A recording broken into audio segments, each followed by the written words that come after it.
Good evening, everybody. Good evening. Sorry, no, I was just trying to see where the microphone's where. What? Is it David being a school teacher? I think so. That's a method for making it work. Here we go. Perfect.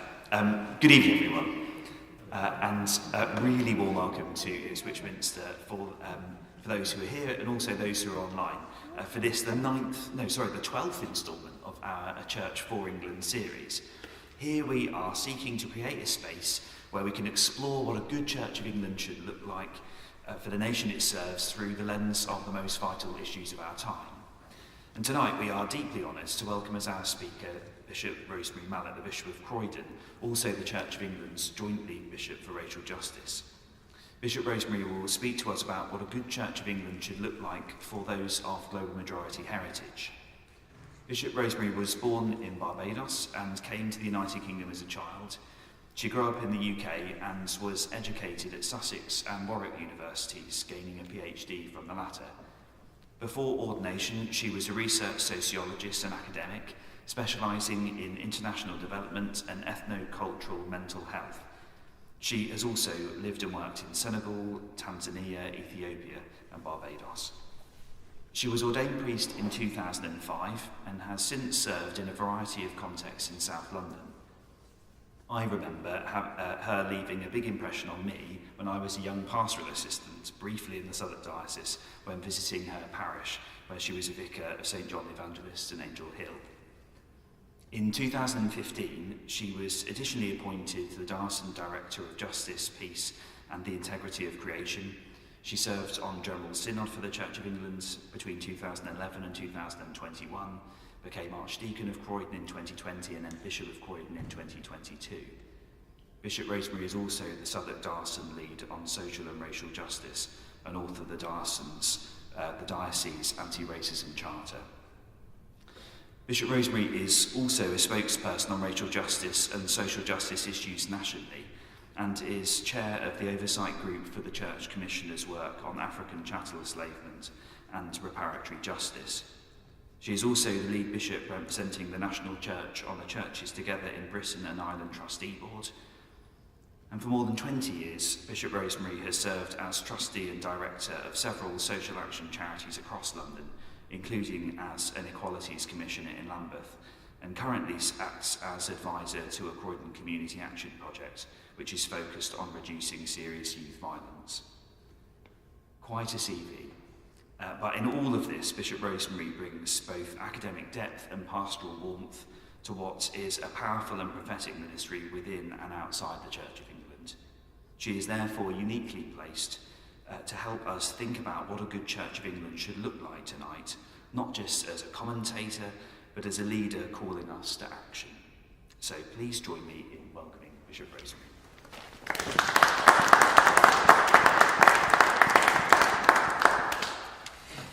Good evening, and wow, that's a lot to live up to.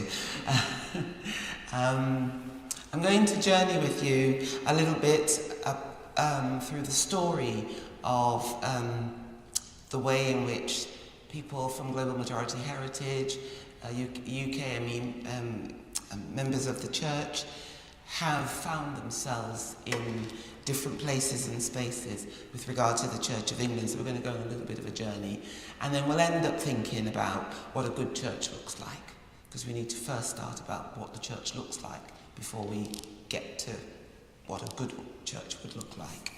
So I want to begin by just espousing some core biblical principles when it comes to diversity of the kingdom and of the people of God. And you all know these core principles because they're fundamental for all of us.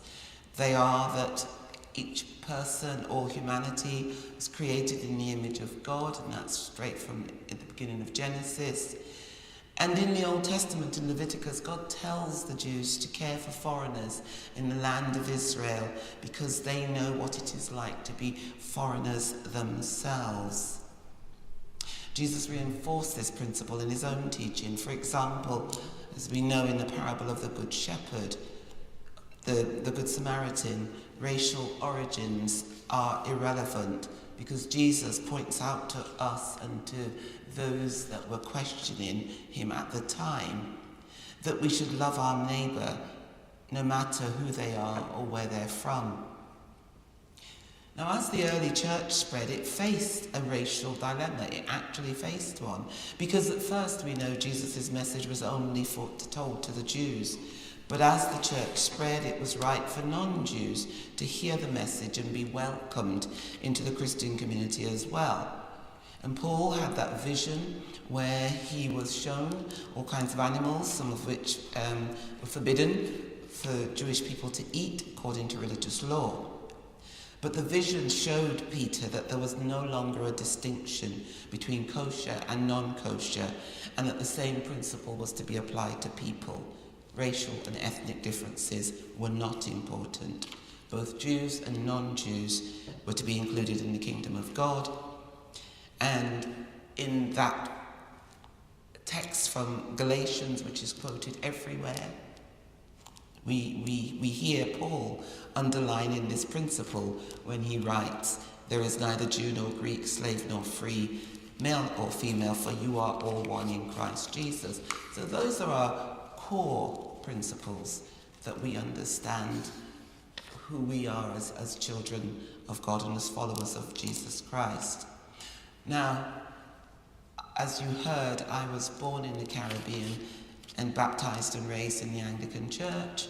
And church and Sundays were an integral part of the rhythm of my life and the life of the families of the community and of the nation. And if I thought anything of the church in England, never mind the Church of England, then the portrayal of that church was probably something in the mistiness of the Agatha Christie, G.K. Chesterton television dramas, that kind of sepia-tinted vision of the church. But that idealised representation of the Church of England as the hub of the community, as Mother Church and national moral compass, has been in steady decline in the imaginations and lives of white British nationals, certainly since the end of the Second World War. I wonder if at this time, why we are so fascinated with Sister Boniface and Father, what's the other one? Ted, no, not quite. I'd be fascinated with him. Just thinking of the other detective type story where the priest is Father Brown, where the priest plays a central role, or the nun plays a central role. And it's just taken us back to an understanding where church set moral compasses and where we could get our directions of travel from people who we believed held and understood a way of being which could help us see the world and see the rights and the wrongs of the world. That's certainly the kind of understanding I grew up with of the role of the church in communities. And it was that understanding that was at the heart of migrants like my parents who came here, not quite on the Windrush boat, but certainly as part of that generation who came to help rebuild this country and hoped and prayed that they'd be able to attend and join the church and be within that church in the same way as they'd been in their home countries.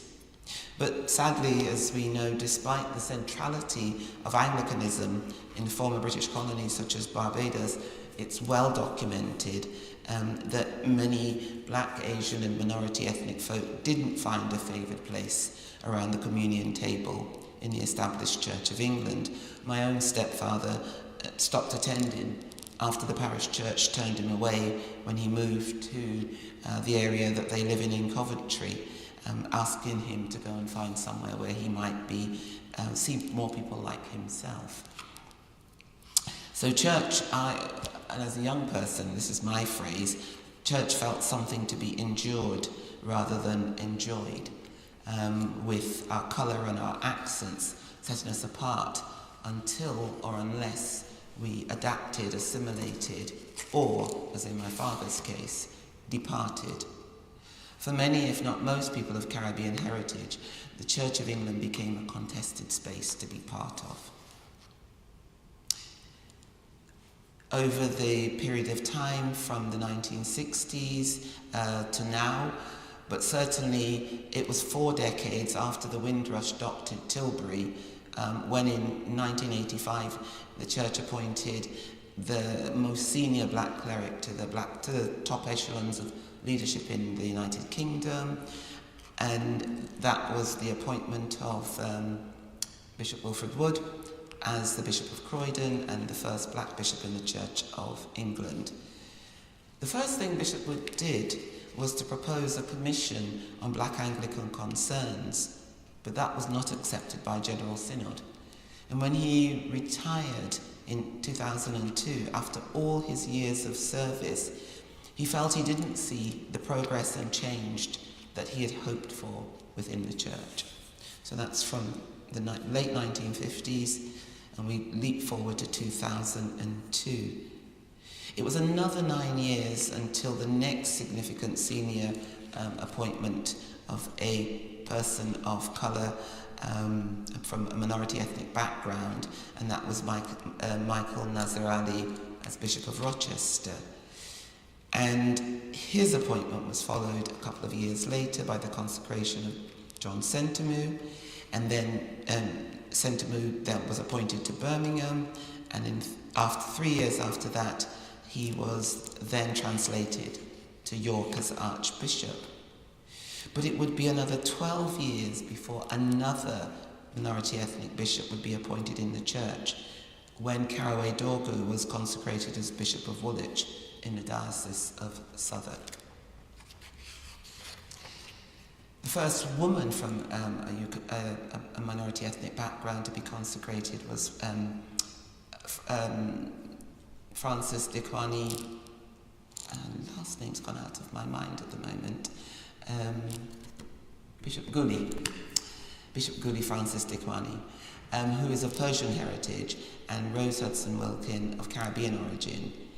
And then Bishop Gully was consecrated to Chelmsford, and she became the first minority ethnic woman to lead a diocese. And over the past 5 years, there have been a flurry of appointments, and now, including myself, there are 11 serving bishops from global majority backgrounds. But let that not blind you, because despite this flurry of senior appointments, for far too many people from global majority heritage backgrounds, there is still a challenge in terms of how comfortable they feel in being part of the church institution. And certainly this was something raised by John Sentamu in 2005. Remember, it had been raised by Bishop Wood in 1985, and then 15 years later it was raised again by Justin Welby at General Synod in February 2020, when he said that he was ashamed that the Church of England is still deeply institutionally racist. And that was despite the litany of reports and papers produced between 1985 and 2020, authored by the House of Bishops, by General Synod, by the SEMIAC committees, with a variety of recommendations to encourage and include minority ethnic members into the church, into vocations, and into clergy roles, and onto synod. In 1991, the document entitled Seeds of Hope aimed to identify good practice and encourage dioceses to think theologically about racial justice issues and to give this priority in relation to the church's mission. 20 years later, in 2011, it was clearly necessary for the House of Bishops to make a theological statement entitled Affirming Our Common Humanity, concerning the Church's teaching on racial equality and its abhorrence of all forms of racism. But despite all these statements and reports, on her departure from her position in the National Church in 2020, Dr. Elizabeth Henry said, "I believe there is a willingness in principle, but not in practice, to tackle racism, to increase representation, and to genuinely work to achieve a greater sense of belonging for UK minority ethnic people in church and society. But sadly, progress is painfully slow." So that brings us to 2020. Now, 2020 was a seismic year in many ways. Because? COVID. So that pandemic that wreaked havoc upon the health and economic well-being of people. But, and I think it may even have been found to be the case here away from the capital, COVID also highlighted the structural inequalities that existed between and within countries, and certainly poorer and more marginalised communities were disproportionately affected by the impact of the virus, and that happened also in inner city communities as well. At the same time, what else happened in 2020?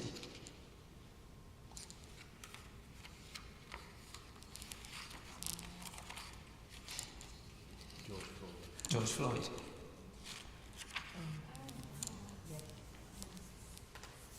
So, we were all home, many of us. So many of us saw in real time the callous murder of African American George Floyd, which clearly demonstrated the racism of that white Minnesota policeman and the racism that still pervades the world. And in that year, 2020, the General Synod spoke about the racism that lurked dangerously not only in society but also within our church. And so in June 2020, after almost 35 years, the House of Bishops finally backed the formation of an Archbishop's Anti-Racism Task Force to research what had already been achieved. It identified 25 previous reports, 161 formal recommendations relating to racial justice in the past 36 years, but it struggled to discern the flourishing of minority ethnic Anglicans within the church. And so it called for urgent changes to the culture of the church, and it issued a warning to the archbishops that a failure to act could be a last straw for many people of UKME, United Kingdom minority ethnic or global majority heritage backgrounds. The report, entitled From Lament to Action, sets out 47 specific actions for different arms of the Church of England to implement across 5 priority areas: participation, governance, training, education, and young people. In that report, the church recognised that its good intentions, talk about being a good church, we're a church of very good intentions. So its good intentions towards being a church where people of diverse backgrounds could feel at home had never been properly resourced or followed through in terms of policies or practical actions at local and diocesan level. And out of the recommendations came the establishment of a racial justice unit within the national church institutions. Also, they recommended the establishment of an Archbishop's Commission to oversee the work that the Racial Justice Unit would undertake. That was chaired by Lord Paul Boateng. And that commission sat for 3 years and came up with 47 more recommendations to implement racial justice across all church levels.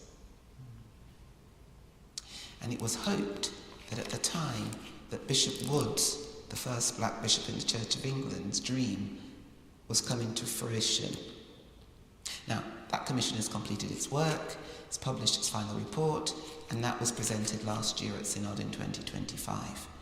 And it noted that the Church of England is continuing on its journey of reflection and learning, but still recognises that it has not been the welcoming spiritual home that it aspires to be for many people whose family heritage lives within Commonwealth countries and the wider world.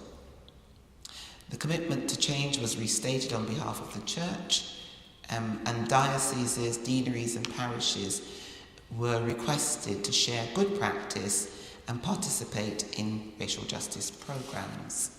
And that synod agreed the establishment of a lead bishop, as we have co-lead bishops for racial justice, a racial justice board, and a racial justice oversight panel to take the work forward. And the task of each of these instruments of racial justice is to create a Church of England that truly serves people of global majority heritage, which means that it serves everybody. It's not specifically because it needs to only focus on one group of people, but it is the belief, like the analogy that Paul has about the body, that if you don't serve parts of the body which are ailing, then you don't serve the whole body.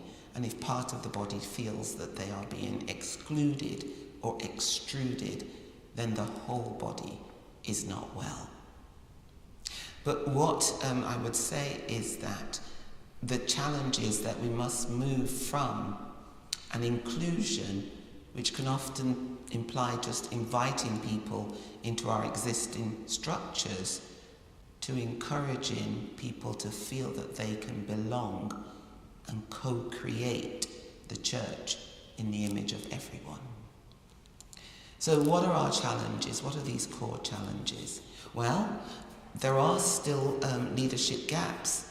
So despite the 11 bishops, there is still a lack of notable ethnic minority representation in senior leadership. Once you dip below the bishops, then at the level of archdeacons and deans or residentiary canons and even area deans, you find that there are few people of colour or from minority ethnic backgrounds.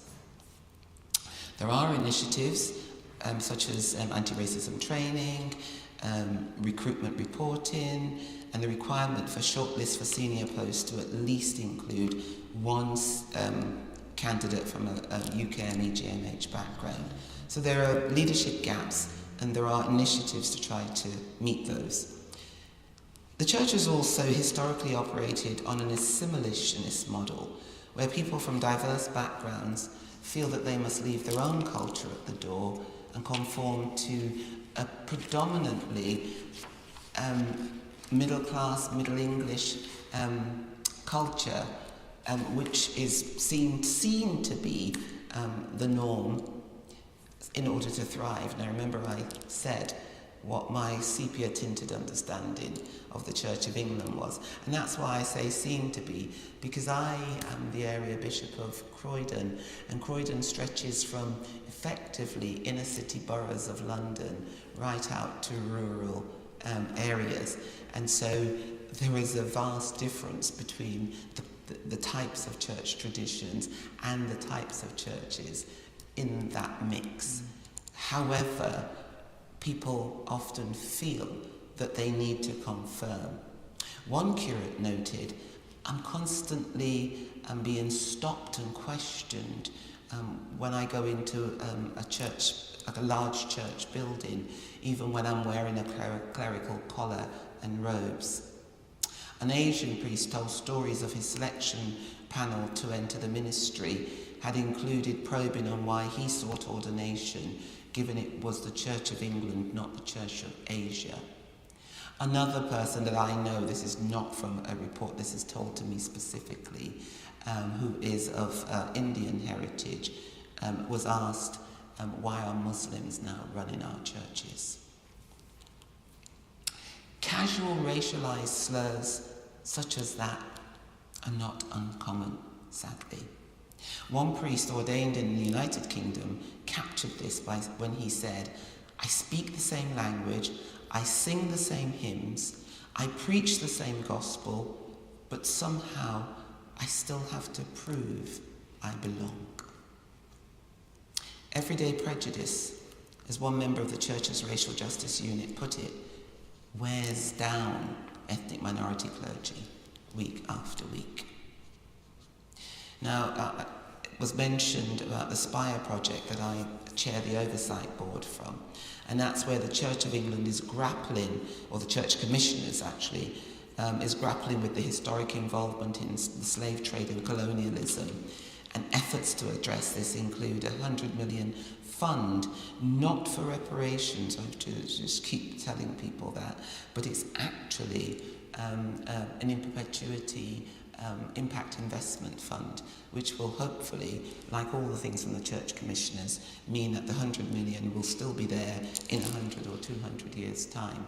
But the money that the investment releases will be used for programs and projects across this country and elsewhere to encourage and engage people from minority ethnic backgrounds in their ministry and their mission. So there's that historical legacy. Now in this country, and I don't know, what is the proportion of people from minority ethnic backgrounds in Ipswich? In Ipswich, I think it's about 6%. 6%. In Southwark, it's 35%. And London, probably both, was it 35 to 40%? So it differentiates across the country. But one of the things that is absolutely is real is that many people coming into this country from minority ethnic backgrounds who are Christian are deeply engaged in their faith.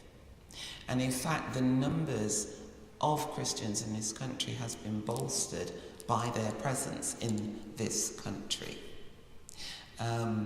So that in a sense is, if we as the established church aren't encouraging people who are coming into this country as strong Christians to be part of our community, what we then do is we push them away into other Christian denominations and other Christian communities.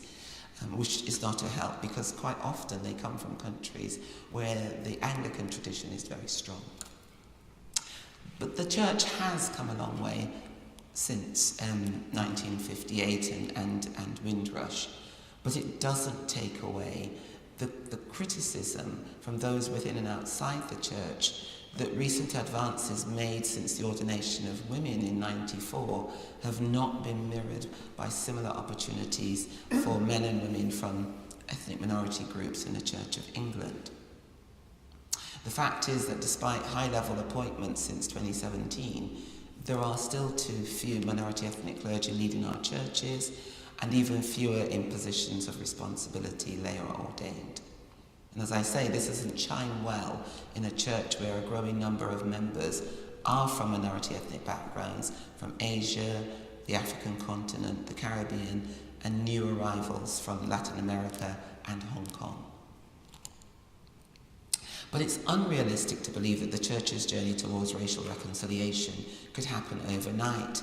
And the director of the Racial Justice Unit said, racism can't simply be washed away.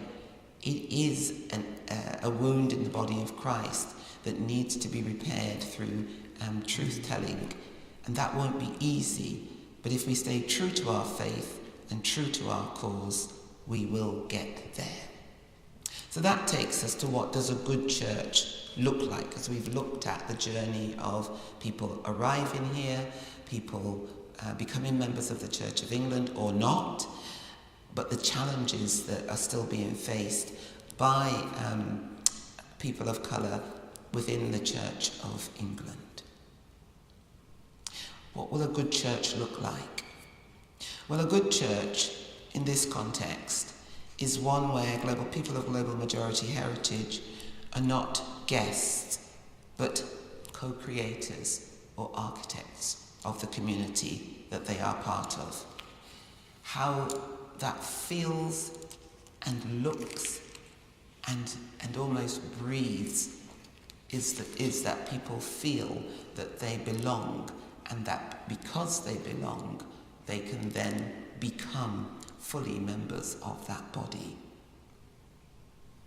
A good church recognises, however, that like we can't speak of one group of people as white British because across this country we have so many varying communities between different counties and different parts of even our urban areas. So we can't, and certainly the recent disruptions over the last summer and in the autumn, where people have been reflecting on what Christianity and being a member of the United Kingdom means, certainly recognises that there are no stereotypes or monoliths about identity, and that we need to understand the depths of challenge that people face, whether they're white, black or brown in this society, in terms of their connections with the church and Christianity. But we need to recognise that, you know, a British Nigerian family is different to a British Indian family and to a Caribbean elder, and each are different but equally valued, as are our white members of our churches as well. What could it look like to have a good church? A good church would have visual representation that honours and reflects the differences of people, and that would be reflected in our physical and in our digital space, so that we could see the global nature of the Christian faith.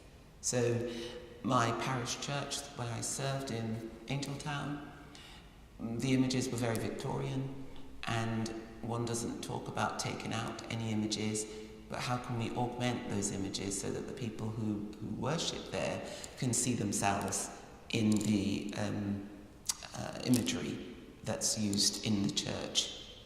So we can have diverse iconography, moving away from just that white Jesus aesthetic, and using art to reflect Middle Eastern, African, Asian, Hong Kong, Latin American depictions of biblical figures. A good church would ensure that the leadership at the front is diverse, and that's both lay and ordained. That the front of the house, priests, wardens, worship leaders, readers, represent people from a global majority background. The look of the service might also be different in terms of the liturgy that we use. Could be different depending on the communities that are being served. And the atmosphere, this is entitled Worship Beyond the Organ. When I was serving, my sending church, the vicar that came to the church brought with him a book called, I always remember it, Songs from the World Church. And Simon taught us, and we were primarily 90% white population at that time, but he taught us songs from India, from Zimbabwe, from Latin America, hymns and songs, simply to help us to understand and recognise that we were part of a communion, part of a global faith. And so we embraced diverse musical traditions and contemporary worship songs that were just not necessarily North American or British, and different melodies, without treating them as a special item once a year, which often happens. Also, I don't know if you know what this, you do know it because you all do it. Do you know what code switching is? Do you know what code switching is? Yeah, you do. No, you can go. Does it mean that you change your behaviour when you're in certain settings? Absolutely. And we all do it. Code switching. Code switching. We all do it. When I came to this country, so we lived in Coventry, and our neighbours were white, and my mother has, to this day, and she's lived here since 1962, to this day she has a strong Barbadian accent, to this day. And my mother would go to speak to our neighbours, and my brothers and I would always laugh, we'd be in the house laughing, and she would say, "Oh, good afternoon, Mr. Clark. How are your tomatoes coming along?" code switching. And we all do it, but when we have to do it because we feel that who we are is not accepted, that's where it becomes a challenge. As I say, all of us do it. We change our identities according to who we think is in the room, whether it's our family, whether it's church members, whether it's with our friends, whether it's down the bar. You know, we all change the way in which we respond in circumstances.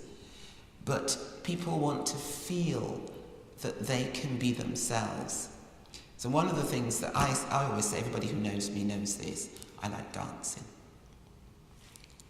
And when I was discerning the journey to ordination, I said to my parish priest, well, there's no way that I can even think about being ordained, because I like dancing. And most parish priests that I see don't look as if they know how to dance. And I was reminded that David danced, and so I was encouraged. But people do need to feel free to be themselves, and when they're not, and when they feel that they're judged, then they can't really be authentic in terms of their ministry. And the other thing I've written here is, what does it look like? So what does it look like? So we've talked about how it feels, but what would it look like? What it would look like is that the DNA of the church would work out how it was going to think about power, about justice, and about theology. It's about power. Who holds the power? Who leads? Who is the one who enables others to get access? Who are the gatekeepers? That's what power is about. Who says that you are welcome or you are not? That's the DNA of a church. Justice, the rights and the wrongs, the moral compass, the looking out for the needs of the poor and the needy and the disadvantaged, and theology, our understanding of how God is calling us to serve him in the world. That's not the national church, that's the parish church. So that's the DNA of this church, because those are the fundamentals, structure of any church and of our faith. Our sermons can draw on the richness of theologies from around the world and the perspectives of the persecuted church worldwide. We shouldn't shy away from discussing challenging situations where justice is called into question, because justice, including racial justice, is not a secular add-on. It's a core biblical mandate. It's the fourth mark of mission. But we often shy away from it because we see it as political. And so we say, we don't do politics. We don't go into transforming unjust structures. But I don't know the Jesus that you follow, but he was all about transforming unjust structures. So we need to see that as intentional in what we do.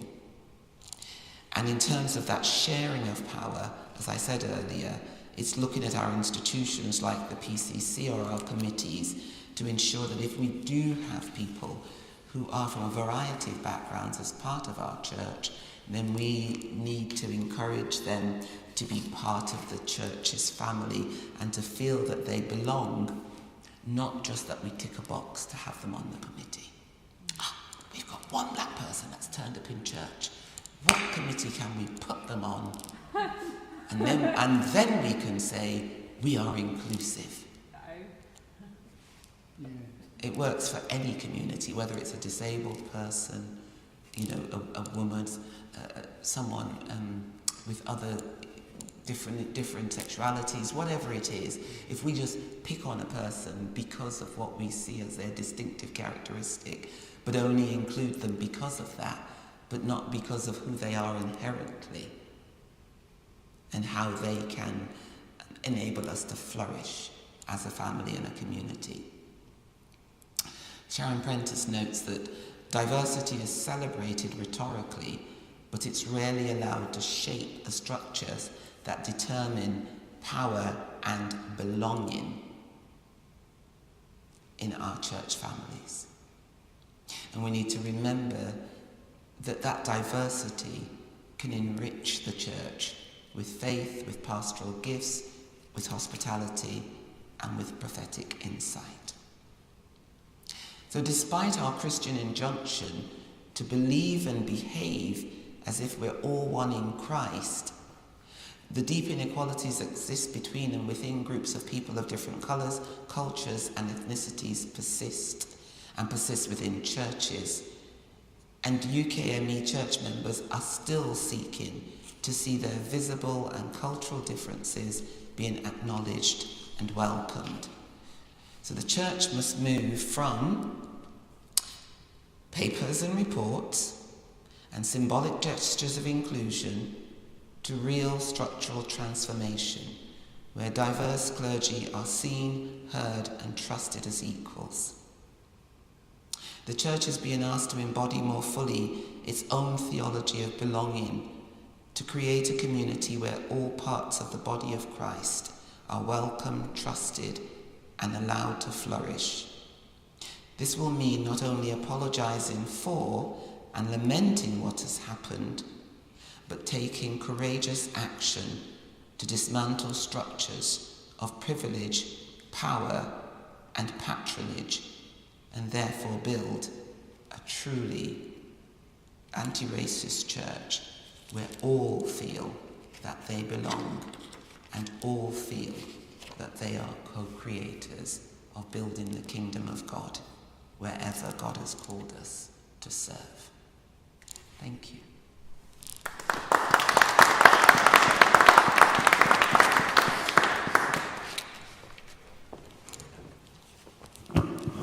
Bishop Rosemarie, thank you so much for a really deep, rich and wide-ranging talk. You've helped take us through the church's recent history. You have educated and enlightened us in all different kinds of ways, and I think you've really helped make really clear that this is not about a tick box exercise. This is not something that we're doing to sort of change for change's sake, but this is actually about the church becoming what the church is called to be. This is actually a way in which we are sanctified, that we become the people that God has called us to be in its fullness. So thank you so much for that. We're going to move now on to some questions and answers. I can see a couple of hands going up already. We'll start with David and then come to you, Malcolm.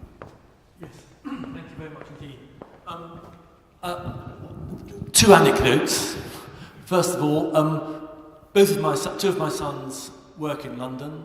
They're both working in companies where the number of white employees is minimal, run by people from other parts of the world, and there's no issue there.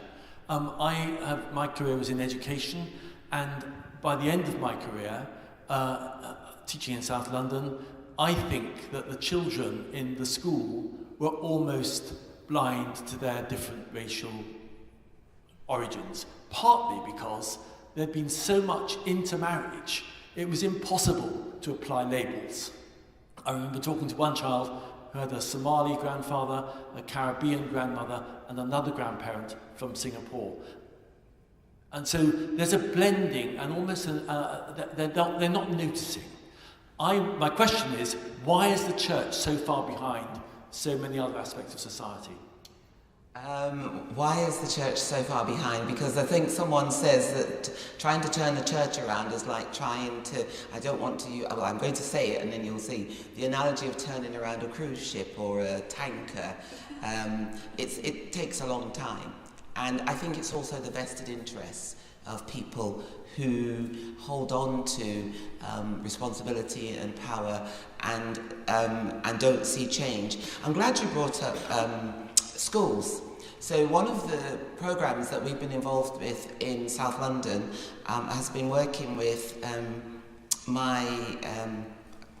I should not try not to be partisan, has been working with Crystal Palace Football Club, who have an absolutely brilliant community engagement foundation called Palace for Life.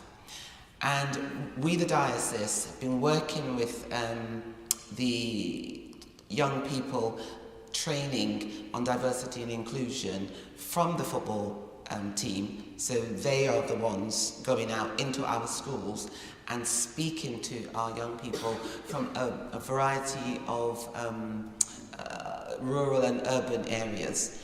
And while what you say is true, it also isn't, because the ways in which people are othered still operates. And certainly the work that's been going on has been phenomenal, and we've been trying to encourage our young people to talk about differences in an open way, so that these are in primary schools, so that when they get into secondary school and transition to secondary school, where things are so much tougher and where lines are drawn so much, more harshly, and the challenge then is that people do fall away, and there are these polarities that then happen within secondary school.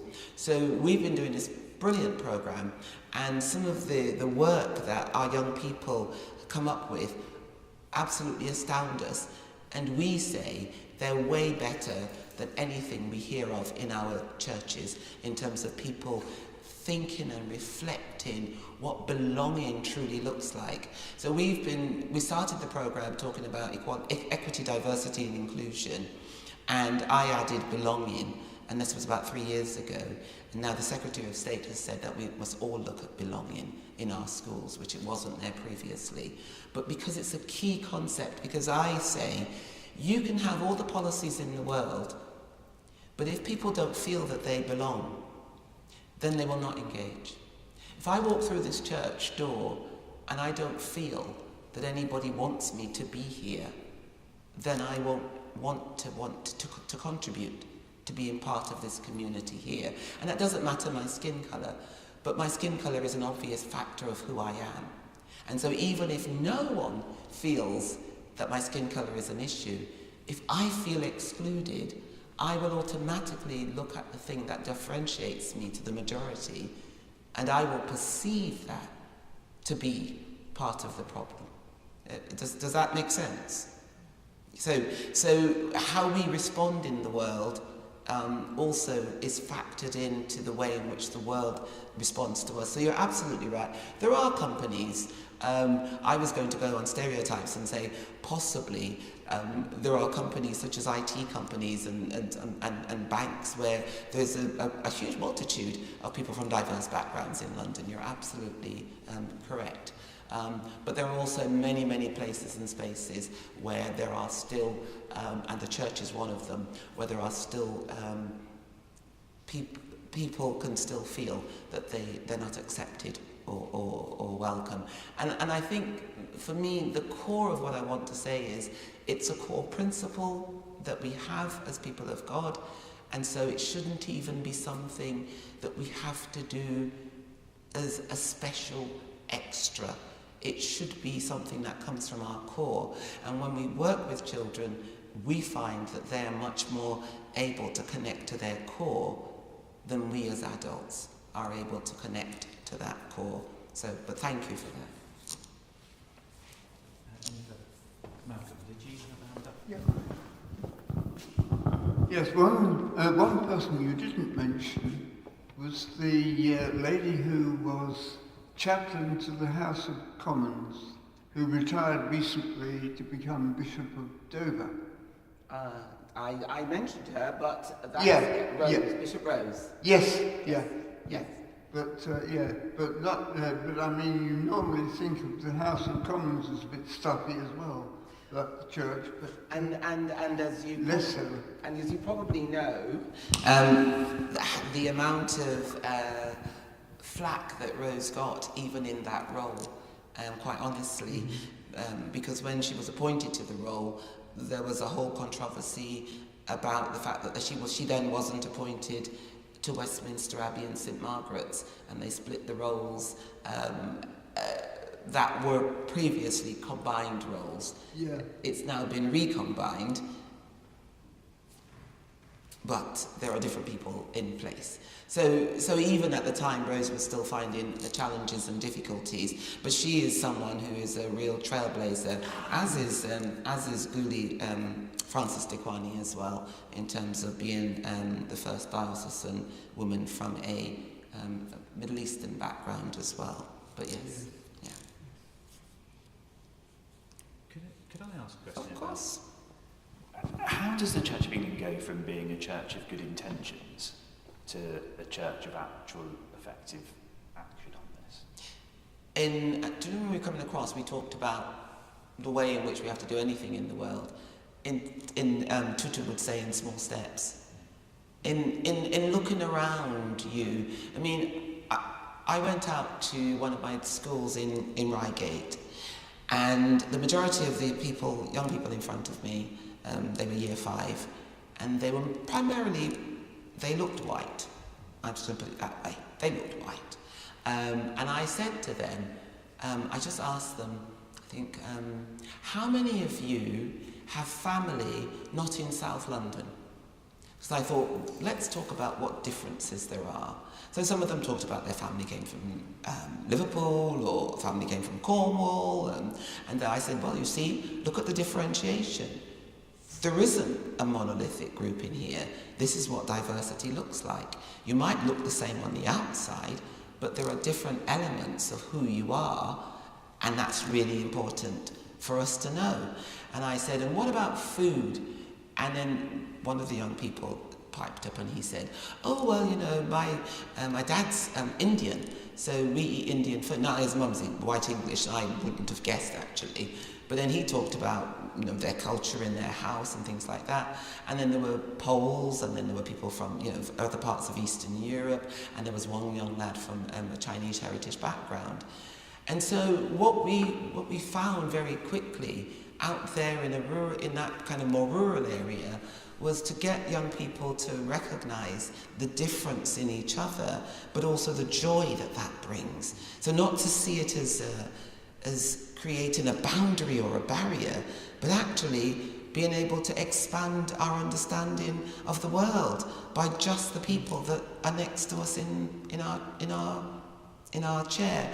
I went to secondary school in Coventry, and the girl I sat next to from 11 to 18, whenever we did the same classes, her mother was from Czechoslovakia. And so I learnt all about, you know, how she fled Czechoslovakia and came over here and married a British person, and all the stories of her life. And that became part of my own understanding of people in this country. So I think if we opened ourselves up to those around us and actively and intentionally recognised that we have to have a much more open and inclusive understanding of who we are as people. And in places, I can't speak for your church, I can only see what I see, but it might be that you introduce some difference into how you do things. Just to say, we're part of the Anglican Communion. What could we do once a year or whatever to bring the Anglican Communion into our space to recognise who we are as the polity of people, of a common church family? Because I think that's what we need to do. We need to open our minds and expand who we are and what we have to be able to see the world as us as part of the microcosm, as a microcosm of the world around us. So the church is doing better. So as I said, the national church has put all of these new entities in place, institutions in place, and it may not have filtered down here, but having done that, In February 2025, it then cut the budget of the unit drastically. So you say, this is what we want, but we're not going to fund you to do the work. Now, how can you action what you say you want if you don't provide the funding to do it? So that's why I would say that the church, and it doesn't lead by example in that way, but we can lead by example at the local level, which is why I spoke about how we at the local level can look at power and at justice and at theology and ensure that they are framed in ways that ensure inclusion and belonging. Any other questions? Do you have another one? And one at the very back as well. I'll go to Bill.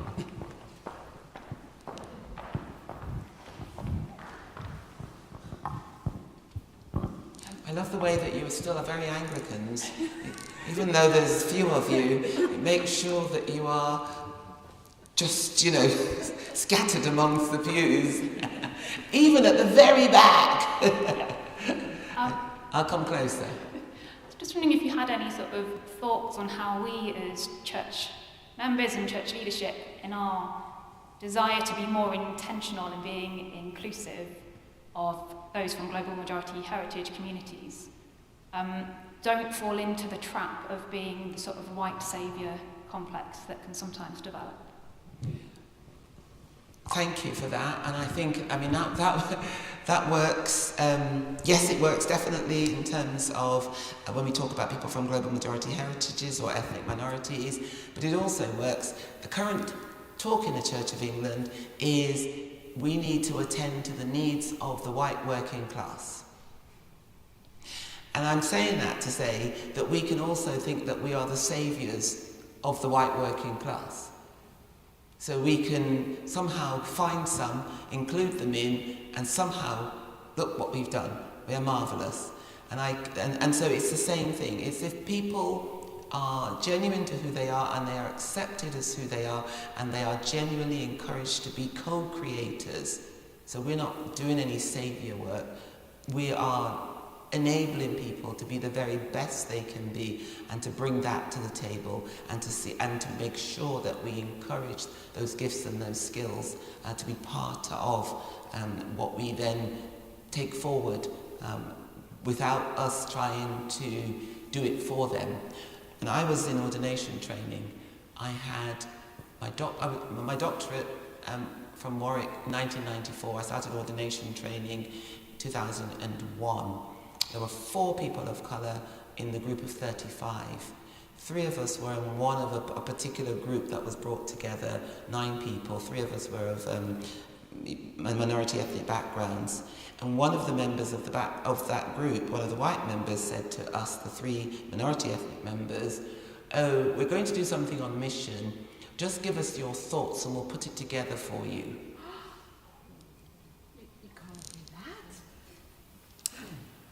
I said, "I think I can write." Otherwise I wouldn't have managed to get this far. I can write my own report up.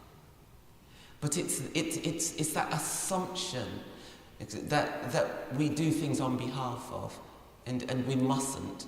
We must allow people to be able to find themselves, that's what I said, and to flourish.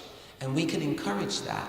We can do all the work of encouragement. We can enable people by seeing them and truly seeing them and letting them know that we see them for who they are and what their gifts are and what they can offer. But then it's for them to bring that forward and to offer it and to be seen as equitable partners in whatever it is that we are doing. And I say that's why I mentioned this business of the white working class, because at the moment in the national church, it's that we must find a way to attend to the needs of the white working class, but we're doing the same thing of thinking that we can save the white working class by finding a way to include them in.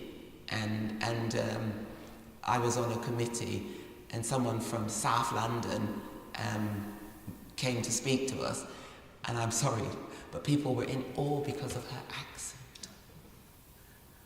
It was like, oh wow, we've you've got someone here who speaks like that. They really do. I am not joking. It is real. And so I use that analogy to say that's the way that people of colour feel as well.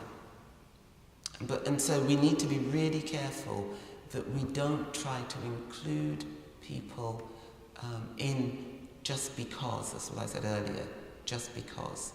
But that if we are truly, truly working to have an inclusive church, that people are encouraged and enabled. So that's what I would say. Now you were going to ask, sir? I was going to ask a question. I'm interested in the contrast between the Church of England and the Roman Catholic Church in Britain. Mm-hmm. Because talk about the cultural issues. I think one reason why so many people from different countries feel at home in the Roman Catholic Church, apart from the fact they've got to have their Sunday obligation, is that the service is absolutely uniform, and there is no culture really. I was recently staying with a friend in Manchester, went to her church, she's Roman Catholic, and most of the people serving around the altar were from Hong Kong. The Roman Catholic Church attracts people from all over the world because it doesn't move, it doesn't change, it's static. Should that be what we're doing? Because it's not what you're suggesting. I'm wondering whether whether it works for them. Why does it and I've been to Roman Catholic churches in Spain, and they have different local variations and differentiation. In fact, what I find is that the Roman Catholic Church in the Caribbean and in Spain is actually pretty what we might call we call it kind of modern Catholic, pretty standard modern Catholic type of church tradition.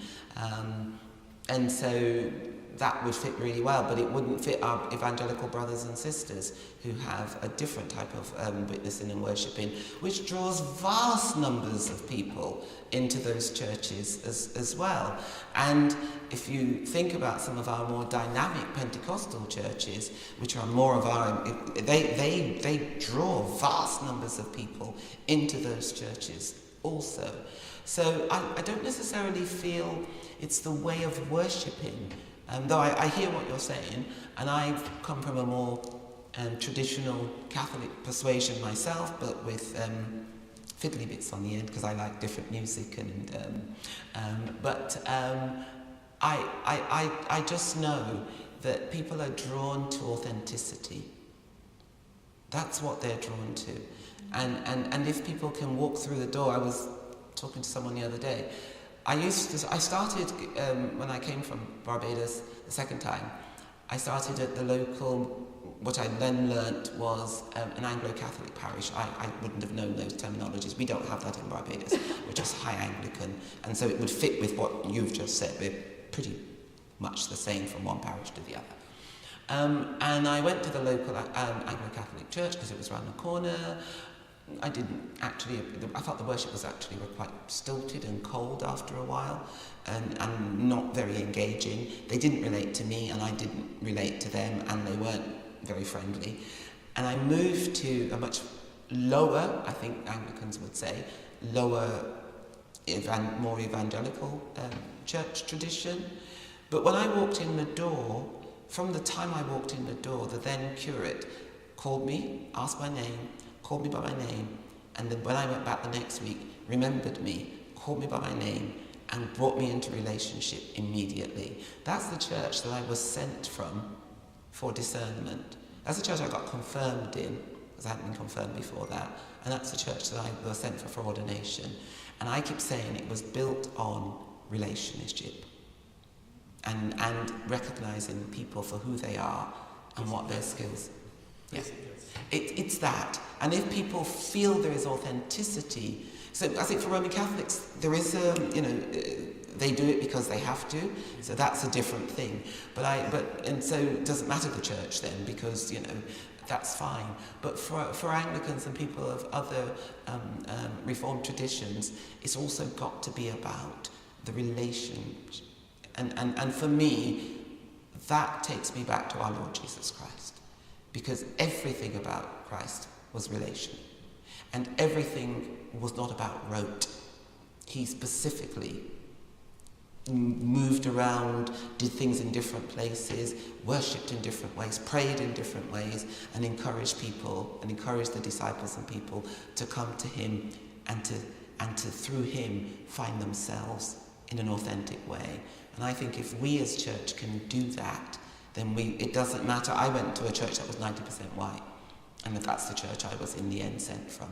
So it's not about the colour of the people, it's about how we engage and encourage people. And so our core principles about being a good church is to be an authentic church, to be a church that is relational, and a church that has its eyes and its ears and its hearts open to the blessings of diversity amongst the people that are with us, whatever that diversity looks like, whether it be class or colour or gender, whatever it is, we see it as a blessing, and then we find ways to enable it to flourish. That's what I would say would be the core principles of a good church. Mr. Reverend, thank you so much for coming. I think that rounds it off absolutely wonderfully. Hopeful, purposeful.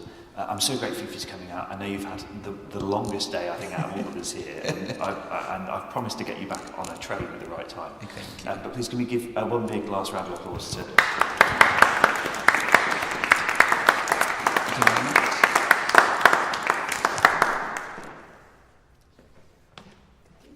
Thank you all very much, and thank you for coming out on a... have you had snow here? Yeah. So on a post-snowy, very cold... I saw the gritters when I was standing at the station. We have not seen gritters in Croydon. So it's... well, we haven't seen them at all. And they're certainly not on pathways that make you want to potentially fall down, yes. What time are we heading for? Time to go?